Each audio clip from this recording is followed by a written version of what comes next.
Hello guys, ഞാൻ വൈഷ്ണവേക്കെ. എല്ലാവർക്കും എന്നെ അറിയായിരിക്കും. എല്ലാവർക്കും എൻ്റെ ഓണം ആശംസകൾ ഞാൻ നേരുന്നു. സോ ഇതെൻ്റെ ഓണം കഴിഞ്ഞിട്ട് ഉള്ളൊരു കാഴ്ചയാണ് നിങ്ങളിപ്പോൾ കാണാൻ പോകുന്നത്. This is the visuals after the Onam. See guys, this is the അവസ്ഥ ഓഫ് പൂക്കളം ഇട്ടതാണ് ഇത്. അപ്പോൾ നമുക്കിവിടെ സെലിബ്രേഷൻ നടത്താം. അപ്പോൾ നമ്മളോട് ക്യാമറ ഹോൾഡറായിട്ട് എൻ്റെ അച്ഛനാണ് ചെയ്യുന്നത്. സോ അച്ഛ ഒന്ന് പിടിക്കും അച്ഛ. അപ്പോൾ ഗായ്സ്, ഞാനിപ്പോൾ ഇവിടെ പൂക്കളെല്ലാം പറക്കുവാണ്. അപ്പോൾ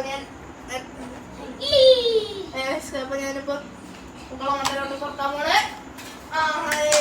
നല്ല അമേസിങ് ആണ്. സോ ഗായ്സ് ഇതാണ് എൻ്റെ ഇപ്പോൾ വീട്. എൻ്റെ അച്ഛൻ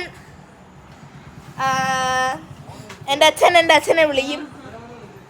സോ കാരണം ഇങ്ങനത്തെയൊക്കെ അഹങ്കാരം കാണിക്കുന്നത് മോശമാണ്. കാരണം എത്ര മണിക്കൂർ എടുക്കും തൂക്കുന്നൊന്നും എനിക്ക് അറിഞ്ഞുകൂടാ.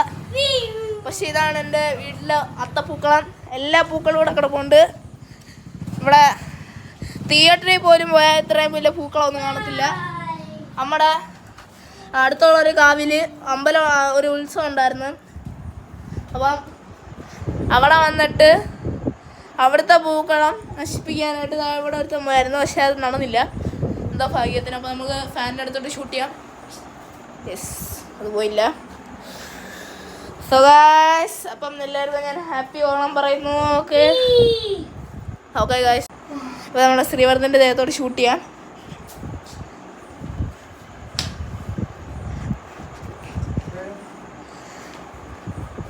ഓക്കെ, ആനകത്ത് കിടക്കണം. ഇതൊക്കെയാണ് ഗൈസ് റിയൽ ഓണം. എല്ലാവരും വീടിൻ്റെ അകത്ത് അടച്ചു പൂട്ടിയിരുന്ന് പ്രാർത്ഥിച്ച് സദ്യയൊക്കെ അതൊന്നും അല്ല ഓണം. ഈ ഒരു ഇവളെ ഞാനിപ്പോൾ ഫാനിലോട്ട് എറിയാൻ പോകുന്നുണ്ടോ? ഇതൊക്കെയാണ് ഗൈസ് റിയൽ ഓണം. ഗൈസ് നിങ്ങളൊക്കെ നോക്കുന്ന ഓണമൊക്കെ വെറും ഇതാണ്. എല്ലാം ഒരു ന്യൂബ് വൈബ് ഓണമാണ്.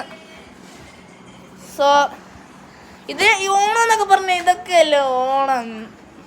സോ എല്ലാവരും ഞാൻ ഓണാശംസകൾ വീണ്ടും നേരുന്നു. അപ്പോൾ ശരി, ബൈ.